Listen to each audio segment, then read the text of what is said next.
अरे तुम यहाँ कैसे चले आए? क्या करता, तुम्हारी याद आ रही थी, रुका नहीं गया, चला आया, क्योंकि 2 महीने से मिले ही नहीं हैं। मजले भैया भीम और उनसे छोटे भैया अर्जुन के दर्शन किए बिना तो लगभग 1 वर्ष सा ही हो जाएगा। क्या तुम ये समझते हो कि उनसे मिलने को मेरा दिल नहीं चाहता? अरे हम तो एक दूसरे से अलग कभी हुए ही नहीं। अरे तंत्रीपाल। हाँ दरबारी जी। हर समय घुड़साल में ही लगे रहते हो, बाहर कहीं टहल भी लिया करो। कहाँ टहलें दरबारी जी, समय ही नहीं मिल पाता। अरे आओ भाई।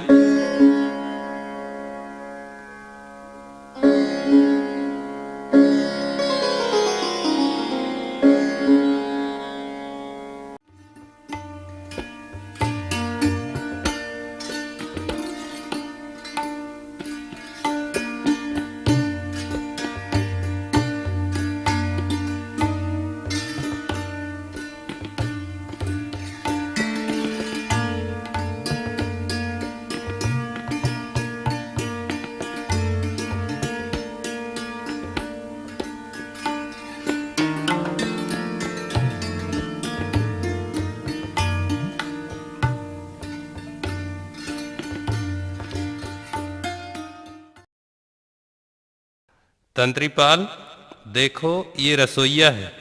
रसोइया बल्लभ जी बहुत ही स्वादिष्ट भोजन बनाते हैं। अरे बल्लभ जी, आपकी आंखों में ये क्या, रो रहे हो? नहीं, आंखों में प्याज का अरक पहुंच गया था। इसको तो तुम पहचानते ही होगे, महाराज युधिष्ठिर की गौशाला को संभालता था। हाँ, 1-2 बार वहां देखा तो था। कैसे हो भैया? आपकी दया से कृपया है भगवान की।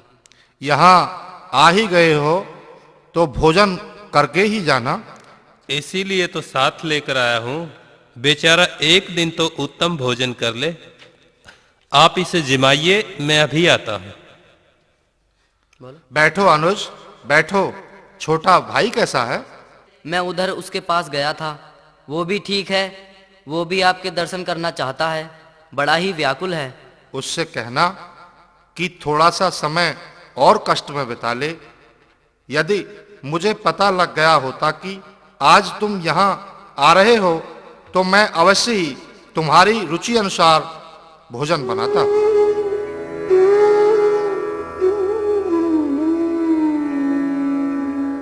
ये लो भैया, गरम गरम है। दाल खाते खाते माता श्री की याद आ जाएगी। हस्तिनापुर में माता श्री के हाथ की ये दाल बहुत खाई है। बड़े भैया कैसे हैं? एक शिरोमणि सम्राट यदि किसी मामूली राजा की चाकरी कर रहा हो तो कैसा होगा अनुज? विषम परिस्थितियों का स्वाद तो चखना ही होगा। गांडीवधारी अर्जुन राजा की राजकुमारी उत्तरा को नृत्य सिखा रहे हैं और हजारों दासियां जिस द्रौपदी के केस संवारा करती थीं, वो द्रौपदी दासी के रूप में महारानी के केस संवार रही है। क्षमा करना बड़े भैया, बहुत दिनों से मैं राजभवन गया ही नहीं हूँ। कैसे सर झुकाए बैठे हो नकुल? क्या बताऊं, उदास क्यों हो? भाइयों से मिलने को जी करता है, परंतु क्या करूं, मिल नहीं पाता। सहन करो नकुल, सहन करो भैया। मुझ में तुम्हारे जैसी सहनशील शक्ति कहाँ है भैया? नहीं है भैया। क्या करूं, क्या करूं नकुल? वचनों की व्यवस्था ने हमें उस मोड़ पर खड़ा कर दिया है कि हम चाहते हुए भी मनचाही नहीं कर सकते। मेरी एक बात सुनो नकुल, मंझले भैया ने तो दुर्योधन और दुशासन को मारने का संकल्प लिया है और भ्राता अर्जुन ने सूतपुत्र कर्ण को मारने की घोषणा की है, परंतु उस शकुनी को सब भूल गए जो हमारे और हमारे कुल के अपमान के एक विनाशकारी वृक्ष की पनपती जड़ है। उसे सब भूल गए। आज मैं प्रतिज्ञा करता हूं कि वो कपटी शकुनी एक दिन मेरे हाथों मारा जाएगा। हाँ, मेरे हाथों से।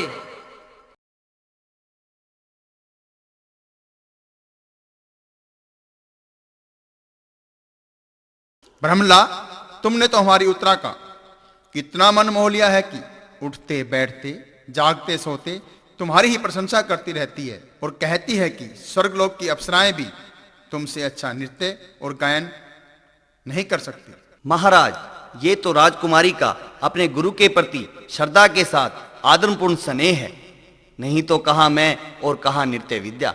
इंद्रप्रस्थ के लोग नाच गायन जैसी अनेक कलाओं में निपुण तो हैं ही, और तुम तो उन महलों में रहे हो, कुशलता प्राप्त तो तुम होगे ही, परंतु कलाओं की थोड़ी बहुत परख तो हम भी रखते हैं। कंक, ये बरहला तो सचमुच नृत्य और गायन में निपुण है। नृत्य गायन में ही नहीं महाराज, वो तो शस्त्रों के भी अच्छे ज्ञाता है। कैसी बातें करते हो कंक? एक ब्रह्मला का शस्त्रों से क्या संबंध हो सकता है? पासे फेंको पासे। प्रणाम महारानी। तुमने धर्मराज युधिष्ठिर की दुर्दशा होती देखी है। हर समय महाराज को चौसरी खिलाते रहोगे? तुम्हें शर्म आनी चाहिए। समझाते नहीं महाराज को?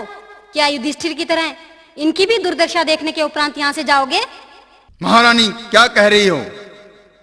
कंक का उसमें कोई दोष नहीं। कंक, क्या मेरा कहना गलत है? कहना तो ठीक है महारानी आपका, क्योंकि परिस्थिति तो कभी अशुभ प्रश्न करते ही नहीं। तो फिर उत्तर दो मेरे प्रश्न का।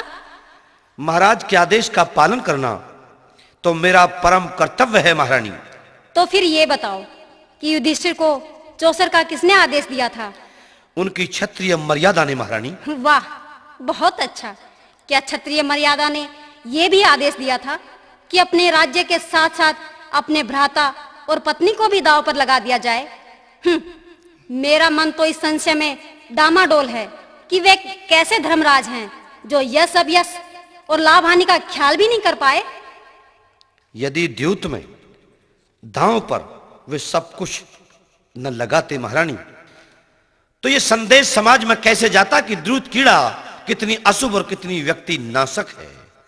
द्यूत की पकड़ इतनी गहरी होती है कि न तो जीतने वाला ही उठना चाहता और न हारने वाला ही। इतनी पराजय के उपरांत फिर क्यों खेलने बैठ गए? महाराज धृतराष्ट्र ने एक बार उन्हें सब कुछ लौटा दिया था। किसी की कृपा से किसी क्षत्रिय को यदि राज मिल जाए तो क्या वो क्षत्रिय और राजा कहलाने के योग्य कहा जा सकता है? राज किसी की कृपा से नहीं बल्कि बाहुबल से लिया जाता है महारानी। संभवतः ज्येष्ठ पिताश्री की कृपा से मिला हुआ राज मछली के कांटे की भांति उनके गले में अटक गया था। ये कैसे मान लिया जाए?